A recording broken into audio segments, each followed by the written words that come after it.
हम 11th की तत्वों का वर्गीकरण या क्लासिफिकेशन ऑफ एलिमेंट, तत्वों का वर्गीकरण, ये है unit number 3, classification of element या तत्वों का वर्गीकरण। अब प्रश्न आया, वर्गीकरण किसे कहते हैं? सबसे सामान्य वर्गीकरण होता है हमारी क्लास में, उनके जैसे 11th क्लास है तो जो उसमें जब ज़्यादा बच्चे हो गए, जैसे 80 बच्चे हो गए, तो हमने उसको वर्ग वाइज बांट दिया कि उनका ए वर्ग, बी वर्ग, सी वर्ग, मतलब किसी भी चीज़ को। अब जैसे मैं ये वीडियो डालता हूँ तो वीडियो में हमने ये डाल दिया, कौन से किस तरह वीडियो डाले कि उनका 11th क्लास 12वीं बोर्ड के लिए, 11th class competitive, 12th class board की, 12th क्लास कॉम्पिटिटिव। तो ये क्या किया, जो हमारे टोटल वीडियो हैं उनका क्या किया हमने, क्लासिफिकेशन किया, उनको अलग अलग उसमें बांट दिया। तो ये कहलाता है तत्वों का वर्गीकरण। तो किसी भी चीज के सुगम, सहज या व्यवस्थित अध्ययन करने के लिए तत्वों का वो वर्गीकरण करना आवश्यक होता है। तो तत्वों के वर्गीकरण के बहुत समय से, मतलब इनके प्रयास, जैसे तत्व की खोज हुई तो वैसे इसके प्रयास होते रहे। तो ये किस तरह से इसका विकास हुआ, तो सबसे पहले जो थी वो किया डोब्रीनियर का त्रिक नियम। एक वैज्ञानिक थे जिनका नाम था डोब्रीनियर। इन्होंने तीन तीन तत्वों का त्रिक बनाया, तीन तीन तत्वों का समूह बनाया, और उन्होंने कहा कि इनके तीन तीन तत्वों के गुण आपस में समान है, ट्राइड, जिसको तीन तीन का ग्रुप बनाया, जैसे लिथियम, सोडियम और पोटेशियम। ये एक ट्राइड बना दिया इन्होंने, एक इन तीनों को मिलाकर ये बना दिया कि एक ये त्रिक है, और इनमें ये जो है ये त्रिक के जो तत्व हैं इनके गुण आपस में समान होते हैं। ये कहलाया डोब्रीनियर का त्रिक का नियम। तो डोब्रीनियर ने क्या किया कि तत्वों को तीन तीन तत्वों के ग्रुप में या समूहों में विभाजित किया, जिसे त्रिक कहा। ठीक, और ये बताया कि एक ही त्रिक में जितने तत्व उपस्थित रहेंगे उनके गुण, रासायनिक गुण, भौतिक गुण आपस में समान होंगे। अब पर क्या हुआ, ज्यादा त्रिक बन नहीं पाए, मतलब पूरे तत्वों का जो तत्व होते हैं उनका जो खोजे हुए तत्व होते हैं उनका सभी का वर्गीकरण इसके द्वारा संभव नहीं हो पाया। तो क्या हुआ कि ये जो है डोब्रीनियर का जो त्रिक का नियम है ये इसलिए लागू नहीं हुआ क्योंकि अधिक त्रिक जो है तत्वों के अधिक त्रिक नहीं बन पाए। अब दूसरा नियम था, ये पहला हो गया डोब्रीनियर का त्रिक का नियम। अब इसके बाद जो अगला नियम था सेकंड, ये था ल्यूलैंड का अष्टक नियम। जिस प्रकार से हम कहते हैं सा रे गा मा पा धा संगीत के सुर होते हैं, तो क्या होता है कि एक अंतराल के बाद फिर से सा आ जाएगा, रे के बाद एक अंतराल के बाद। तो देखो क्या होता है कि इसी आधार पर ये बताया कि जब तत्वों को उनके बढ़ते हुए परमाणु भार के क्रम में रखा जाए, यदि तत्वों को उनके बढ़ते हुए परमाणु भार के क्रम में रखें तो प्रत्येक तत्व से चालू करके, यदि तत्वों को उनके बढ़ते हुए परमाणु भार के क्रम में रखें तो प्रत्येक तत्व से प्रारंभ करके जो आठवां तत्व होगा वह समान गुण वाला होगा। मतलब कैसे कि जैसे H, He, Li, Be, Bc, NO, F और Ne।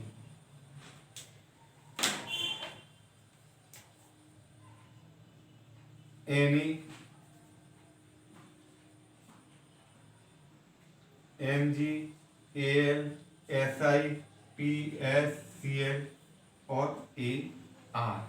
अब इन्होंने क्या बताया कि जैसे हमने हीलियम से चालू किया तो 1 2 3 4 5 6 7, 1 2 3 4 5 6 7 8, 8वें नंबर पाया नियॉन।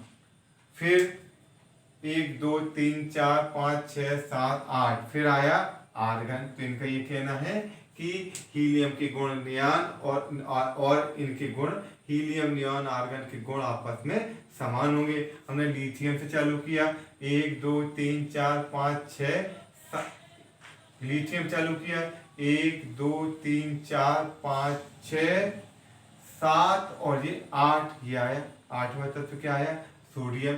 इसके गुण इसके समान होंगे। तो ये नियम क्या है, न्यूलैंड का अष्टक नियम है। वो ये कहता है कि यदि तत्वों को उनके बढ़ते हुए परमाणु भार के क्रम में रखा जाए, यदि तत्वों को उनके बढ़ते हुए परमाणु भार के क्रम में रखा जाए तो प्रत्येक तत्व से प्रारंभ करने पर जो 8वां तत्व होगा वह पहले तत्व के समान गुण वाला होगा। जिससे हमने चालू किया है उससे जैसे समझे कि हम यदि बच्चों को बढ़ते हुए परसेंटेज से कर दें, खड़ा कर दें बढ़ते हुए परसेंटेज से, तो जो पहला बच्चा है उसके बाद जो 8वां होगा 16वां होगा, मतलब 8 के बाद जो नंबर आएगा वो उसके समान होगा। ये कहलाता है न्यूलैंड का अष्टक नियम। तो ये भी जो है उच्च परमाणु भार के लिए लागू नहीं हुआ। ये जो है जब परमाणु भार बढ़े तो ये उन पर ये लागू नहीं हुआ, इसको भी ज्यादा मान्यता नहीं मिली। अब इसके बाद सबसे आया ट्रिक का नियम, फिर आया अष्टक का नियम। अब इसके बाद जो अगला जो है वो है मेंडलीफ का आवर्त नियम। ये अगला है मेंडलीफ का आवर्त नियम। तो ये नियम क्या है, तत्वों के भौतिक तथा रासायनिक गुण, तत्वों के भौतिक तथा रासायनिक गुण उनके परमाणु भारों के आवर्ती फलन होते हैं। क्या है नियम, तत्वों के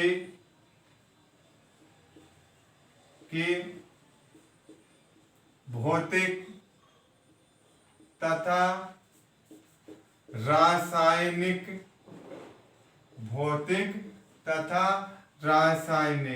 गुण, तत्वों के भौतिक तथा रासायनिक गुण उनके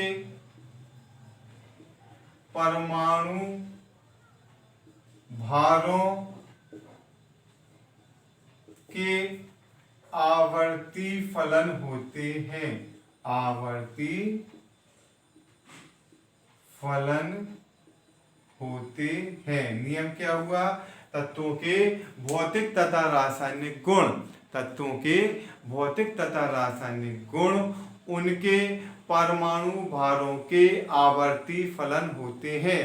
अर्थात यदि तत्वों को अब इसका मतलब क्या हुआ आवर्ती फलन, अर्थात यदि तत्वों को उनके बढ़ते हुए परमाणु भार के क्रम में रखा जाए, यदि तत्वों को उनके बढ़ते हुए परमाणु भार के क्रम में रखा जाए तो समान, यदि तत्वों को उनके बढ़ते हुए परमाणु भार के क्रम में रखा जाए तो समान अंतराल के बाद समान गुण वाले तत्व प्राप्त होंगे। यदि तत्वों को उनके बढ़ते हुए परमाणु भार के क्रम में रखें, मतलब बढ़ते हुए परमाणु भार के क्रम में जमा दें, तो क्या होगा कि फिर से एक बार तत्वों के भौतिक तथा रासायनिक गुण उनके परमाणु भारों के आवर्ती फलन होते हैं। अर्थात यदि तत्वों को उनके बढ़ते हुए परमाणु भार के क्रम में रखा जाए तो समान गुण वाले तत्व समान अंतराल के बाद प्राप्त होंगे, मतलब जिनके गुण समान होंगे वो एक निश्चित अवधि या निश्चित अंतराल के बाद प्राप्त होंगे। ये कहलाता है मेंडलीफ का आवर्त नियम। तत्वों के भौतिक तथा रासायनिक गुण उनके परमाणु भारों के आवर्ती फलन होते हैं। ये कहलाता है मेंडलीफ का आवर्त नियम। तत्वों के भौतिक तथा रासायनिक गुण उनके परमाणु भारों के आवर्ती फलन होते हैं। अर्थात यदि तत्वों को उनके बढ़ते हुए परमाणु भार के क्रम में रखा जाए तो समान गुण वाले तत्व समान अंतराल के बाद प्राप्त होंगे। ये कहलाता है, तो ये जो है ये इतना केवल कहलाता है मेंडलीफ का आवर्त नियम। फिर से एक बार, तत्वों के भौतिक तथा रासायनिक गुण उनके परमाणु भारों के आवर्ती फलन होते हैं। अतः यदि तत्वों को उनके बढ़ते हुए परमाणु भार के क्रम में रखा जाए तो समान गुण वाले तत्व समान अंतराल के बाद प्राप्त होते हैं। अब जो मेंडलीफ थे, इन्होंने इस आधार पर एक सारणी बनाई जिसको कहा मेंडलीफ की आवर्त सारणी। इनके आधार पर मेंडलीफ ने एक सारणी का निर्माण किया, मतलब तत्वों को उनके बढ़ते हुए परमाणु भार के क्रम में रखा और उन्होंने एक सारणी बनाई जिसे कहा गया मेंडलीफ की आवर्त सारणी। तो क्या हुआ, तत्वों के भौतिक तथा रासायनिक गुण उनके परमाणु भारों के आवर्ती फलन होते हैं। इस आधार पर मेंडलीफ ने एक आवर्त सारणी का निर्माण किया। इस आवर्त सारणी को मेंडलीफ की आवर्त सारणी कहते हैं। अब इसमें जो क्षैतिज खाने,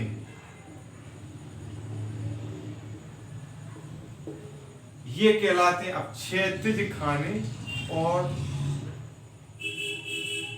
मतलब देखना ये ऐसे,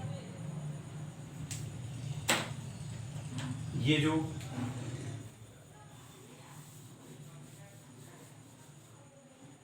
खाने हैं ये क्षैतिज खाने हैं, ये कहलाते हैं आवर्त। ये कहलाते हैं आवर्त, मतलब ये पहला आवर्त, ये दूसरा आवर्त कहलाएगा प्रथम आवर्त, ये कहलाएगा दूसरा आवर्त, और ये जो है ऐसे 7 आवर्त है। और ये इस तरह के जो खाने हैं, मतलब ये क्षैतिज हैं, ऐसे ये खाने कहलाते हैं क्षैतिज खाने कहलाते हैं आवर्त, और जो ऊर्ध्वाधर खाने हैं ये कहलाते हैं वर्ग। ये पहला वर्ग, ये दूसरा वर्ग, ये तीसरा वर्ग, ये चौथा वर्ग, ये पहला, ये दूसरा, ये तीसरा, ये चौथा, ये पांचवा। तो इस सारणी में ये तुमको मैं इसलिए ज़्यादा डिटेल नहीं पढ़ा रहा बेटा कि इसके बाद इसमें संशोधन हुआ और जो आधुनिक आवर्त सारणी बनी, मैं जो है आपको आधुनिक आवर्त सारणी पूरी डिटेल में बनाना बताऊंगा। तो अभी इतना समझो केवल कि मैं देखो, तत्वों के भौतिक तथा रासायनिक गुण उनके परमाणु भारों के आवर्ती फलन होते हैं। तत्वों के भौतिक तथा रासायनिक गुण उनके परमाणु भारों के आवर्ती फलन होते हैं।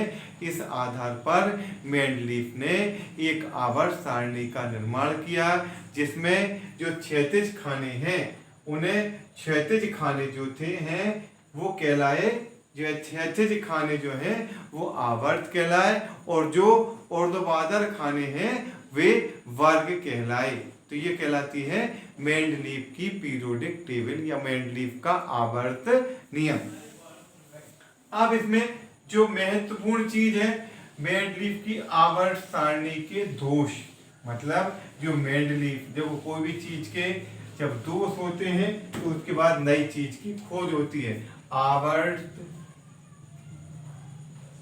सारणी के दोष, तो मेंडलीफ की जो आवर्त सारणी थी, जो मेंडलीफ की पीरियोडिक टेबल थी, यह आवर्त सारणी थी, इसमें कुछ दोष थे, उसमें कुछ गलतियां थी या दोष थे। ठीक, तो पहला था हाइड्रोजन का स्थान,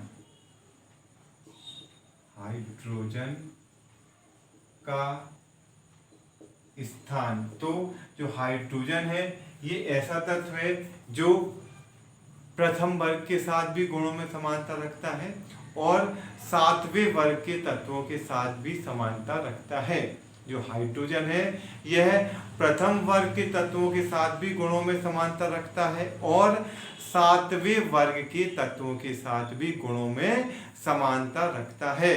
तो मेंडलीफ की आवर्त सारणी में हाइड्रोजन का निश्चित स्थान नहीं था, क्योंकि यह कुछ गुणों में प्रथम वर्ग के तत्वों के साथ समानता रखता है तथा कुछ गुणों में यह 7वें वर्ग के तत्वों के साथ समानता रखता है। तो पहला दोष हुआ, इसलिए हाइड्रोजन को कहते थे आवारा तत्व। मतलब ये आवारा तत्व था, इधर उधर कभी ये पहले वर्ग में चला जाता था, कभी ये 7वें वर्ग में चला जाता था, इसलिए इसे कहा गया आवारा तत्व। तो क्या हुआ, मेंडलीफ की आवर्त सारणी के दोष क्या हुए, हाइड्रोजन का स्थान। तो जो मेंडलीफ की आवर्त सारणी है उसमें हाइड्रोजन का निश्चित स्थान नहीं था, क्योंकि ये कुछ गुणों में प्रथम वर्ग के तत्वों के साथ समानता रखता है तथा ये कुछ गुणों में 7वें वर्ग के तत्वों के साथ गुणों में समानता रखता है। दूसरा दोष चल रहे हैं, ये हो गए आवर्त सारणी के दोष। अब सम स्थानिकों का स्थान, मतलब आइसोटोप, किसी भी तत्व के वे परमाणु जिनके परमाणु क्रमांक, तो एक ही तत्व के वे परमाणु जिनके परमाणु भार भिन्न भिन्न होते हैं। अब देखो क्लोरीन है, ये 35 भी होता है और क्लोरीन जो है वो 37 भी होता है। अब प्रश्न यह है कि परमाणु भार 35 भी है और परमाणु भार 37 भी है। अब प्रश्न ये है कि इसको अपन जब बढ़ते हुए परमाणु भार के क्रम में रखें, तो प्रश्न आया कि इसको 35 की जगह रखें या 37 की जगह। तो ये इसका दोष क्या होगा कि समस्थानिकों के लिए मेंडलीफ की आवर्त सारणी में जो समस्थानिकों का एक ही तत्व के भिन्न स्थानिकों समस्थानिकों के लिए केवल इनको दो जगह रखना चाहिए, एक 35 वाली जगह और एक 37 वाली जगह, पर इन्हें केवल एक ही स्थान दिया गया। मतलब मेंडलीफ की आवर्त सारणी में समस्थानिकों, एक ही तत्व के विभिन्न समस्थानिकों को एक ही स्थान पर रखा गया। इनके लिए अलग अलग स्थान जो है वो नहीं बनाए गए, एक ही स्थान पर रखा गया। तो दूसरा, पहला हुआ हाइड्रोजन का स्थान, दूसरा हुआ समस्थानिकों का स्थान। तो क्या हुआ कि एक ही तत्व के मेंडलीफ की आवर्त सारणी में एक ही तत्व के विभिन्न समस्थानिकों को एक ही स्थान पर रखा गया। तीसरा, अक्रिय गैस या निष्क्रिय गैस, अक्रिय गैस या निष्क्रिय गैसों का स्थान। मतलब जो मेंडलीफ की आवर्त सारणी में अक्रिय गैसों के लिए helium, neon, argon, krypton, xenon, radon, ये कहलाती हैं इनर्ट गैसेस, अक्रिय गैसें या अक्रिय गैसें या निष्क्रिय गैसें। इन गैसों के लिए मेंडलीफ की आवर्त सारणी में कोई निश्चित स्थान नहीं था। मतलब अक्रिय गैसों के लिए कोई फिक्स जगह नहीं थी, इन्हें बाद में शून्य वर्ग में रखा गया था। मतलब क्या हुआ दोस्त, मेंडलीफ की आवर्त सारणी में निष्क्रिय गैसों के लिए कोई निश्चित स्थान नहीं था। फिर उसके बाद 28 ये होते हैं, अभी ये आगे जब बताएंगे पढ़ाएंगे, दुर्लभ मृदा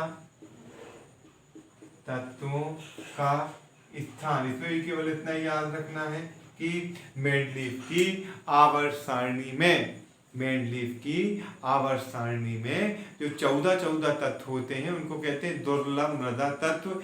इन दुर्लभ मृदा तत्वों के लिए कोई निश्चित स्थान नहीं था।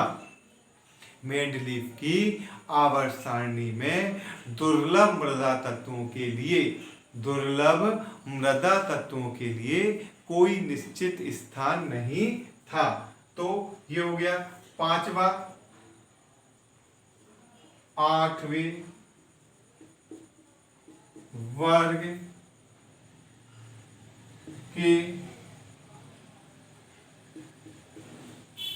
तत्वों को एक साथ रखा गया। चलो, तो एक पहला हो गया मेंडलीव की आवर्त सारणी में हाइड्रोजन का स्थान। तो ये हुआ मेंडलीव की आवर्त सारणी में हाइड्रोजन का निश्चित स्थान नहीं था, क्योंकि ये कुछ गुणों में प्रथम वर्ग के तत्वों के साथ समानता रखता है तथा ये कुछ गुणों में सातवें वर्ग के तत्वों के साथ समानता रखता है।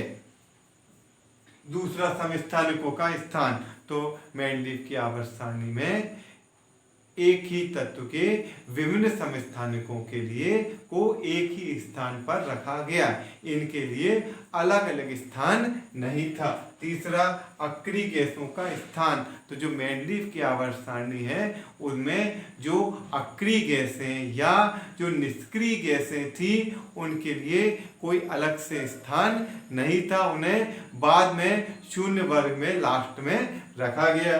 फिर दुर्लभ मृदा तत्वों का स्थान। तो जो मेंडलीव की आवर्त सारणी में जो 28 दुर्लभ मृदा तत्व हैं, 14 के दो ग्रुप हैं, इन्हें यहाँ पर केवल इतना समझ लें कि दुर्लभ मृदा तत्वों के लिए निश्चित स्थान नहीं था। फिर उसके बाद कोई स्थान इनको नहीं दिया गया। फिर इसके बाद जो मेंडलीव की आवर्त सारणी है उसमें आठवें वर्ग के तत्वों को, जो आठवें वर्ग के तत्वों को जो तत्व हैं उनको एक ही स्थान पर या उनको उनकी प्रॉपर जगह पर निश्चित स्थान पर नहीं रखा गया। ये हो गए मेंडलीव की आवर्त सारणी के दोष। अब जो आधुनिक आवर्त नियम है उसमें जो है मोसले का नियम है, तो उसमें इस आवर्त सारणी के सभी दोषों को दूर किया गया। तो हम नेक्स्ट चैप्टर पढ़ेंगे मोसले की पीरियडिक टेबल। ओके बेटा, थैंक यू।